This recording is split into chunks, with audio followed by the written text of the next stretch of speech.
Hey guys, welcome back to another video on the Inside Spurs channel. Hope we're all well. Hope we're enjoying the lovely weather out there. Hope you're staying safe. It is slippy, it is nasty and cold, so wrap up warm, lads. I know it's been a little while, but obviously England going out of the World Cup. I don't really care for the competition anymore, if I'm honest. It's a joke of a competition anyway. Thought that from the start, and then when you see some of the refereeing out there, it's awful. Especially that Holland game. That was terrible against Argentina. And obviously, the England game, yeah, it's not going to that. But anyway, yeah, we're going to jump into sort of contract talks, talking about players coming in, and just sort of a general feel, because obviously January's coming up, and I think this January will be busier than any other January. There is no international competitions in the summer. Obviously, the World Cup would have been, so you wouldn't have seen any real moves in the January transfer market, but I think you will this time.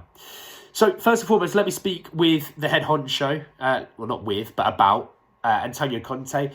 Conte is looking to kind of sign a new contract. This came from Alistair Gold, that he's come back from holiday super ready, super focused and happy about where he is at Spurs.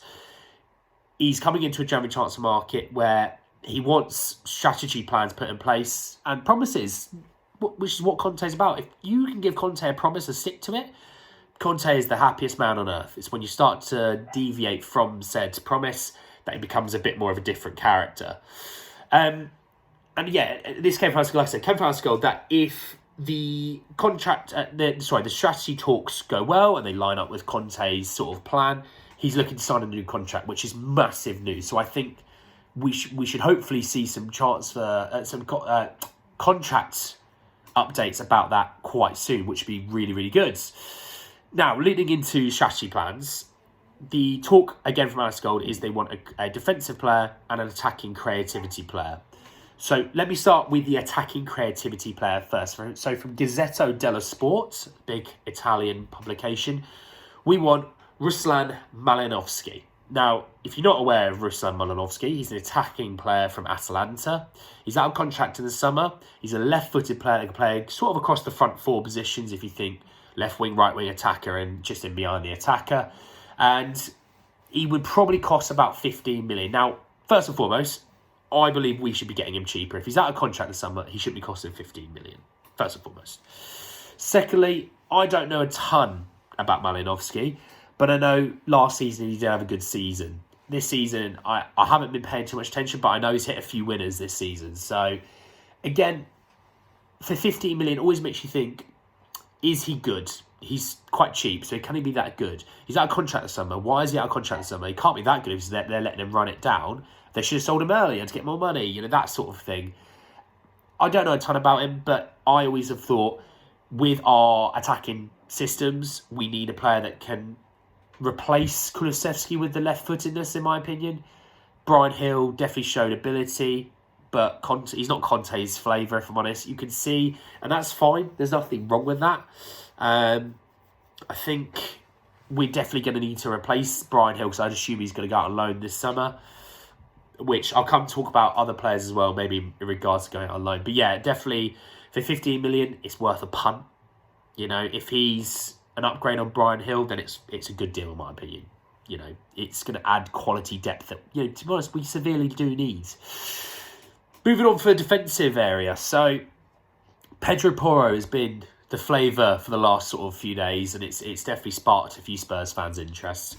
The right wing back from Sporting Lisbon. Now, you should know a little bit about him. We played them twice already in the last couple of months. If you don't know, that's worrying.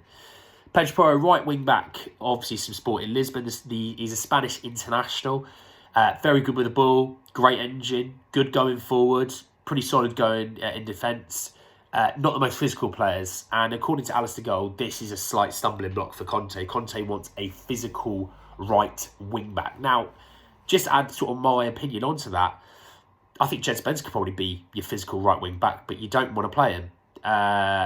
Emerson isn't good enough going forward. I think Doherty does everything all right. There's nothing he does outstandingly well, and I think we do severely lack that, especially going forwards. So I think, why not? But then you look at some of the prices that have been hit around, and about 40 million's been hit around, and that's just too much for me. So could Dumfries for 50? That's probably an upgrade, and he is similarly in the same style to Pedro Porro. Dumfries also knows the wing-back position super well in a Conte-style system as well. So I wouldn't say no to that, but it could be something that Conte tries to tie on to the end of the season. Obviously, the Hakimi talks will start up again, but I would like Dumfries out of all of that. But if we can get Pedro Porro and we can't get anyone else, then Pedro Porro is a huge upgrade on our right wing back position. But I'm hopeful with the second half of the season, Conte's had a little bit of time with Spence in the sort of time away at the World Cup. Hopefully, he's seen what he's liked from Spence, and he's going to give him a bit more of a chance, because 3 minutes here and there, you're not going to see a lot, are you? Let's be honest. Third player that we're talking about, that Conte really does like, and do you know what? I wasn't too keen at the start of the season, but seeing him at the World Cup, I can see Conte why he likes him. He's an absolute baller. Sofiane Amrabat, the Morocco midfielder, they're still in the competition, and he has been absolutely their best player. It's not been Ziyech, it's not been Boufal, it's not been Hakimi, it's been Amrabat, the centre mids. He is a baller. Just straight up facts. He is a baller. You can see it when he plays for Morocco. The only issue I have is that I think he's quite similar to Basuma. He's quite similar to Højbjerg. He's quite similar to Bentancur. Is he a big enough upgrade on those three in that regard? I don't know. Would he provide quality depth that we do actually lack in a way? I do think so. I think Oliver Skipp could have a good second half of the season because he'd have more time to get up to fitness, embed himself into the Conte system that a little bit more and all that jazz. But I really do think Amrabat is an upgrade over Oliver Skipp for sure. Now, in a 3-5-2, does it work in terms of creativity? I don't think so. I really don't. When you think Bentancur and Højbjerg with the two bombing on, you would expect, and this is the interesting, you've got Perisic or bomb forwards. Perisic can create, not a problem. He's created loads of opportunities. We've got how many assists off Perisic this season? How many chances, in terms of good chances, he put in the box or put through? But you get nothing from the right wing. So if you've got nothing from the right wing, the 3-5-2, in my opinion, doesn't really work enough. The 3-4-3 works because of Kulusevski. He is such a creative option that he opens up the pitch so much for Kane, opens up for Son so much. It only works if the right the right wing back can really get forward and create. Right now, we haven't got that, unless you give Spence a chance to see if he can do anything, because we don't know until we try. So, in that regard, no. But in a 3-4-3, yeah, it would work. He can defend, he can distribute. He's a bit like Bentancur, but I think going forward, Bentancur's added so much to his game. I think Amrabat's really more of a sitter in that regard, which not an issue. But I don't know if it's something to go for, because I think you're probably looking at 40-odd million euros, and that came from Matteo Moretto, again, from an Italian source. But you'd probably find that you're going to have to loan out a few players anyway for all this to happen, boys. Bryan Hill, Tanganga, Sanchez, the Emerson has been, his agent said that he might be interested in a move away.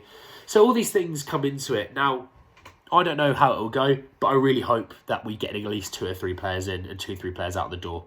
Let's get this squad really going, and let's hope for a brilliant second half of the season. But boys, it's great to be back. It's great to see you all.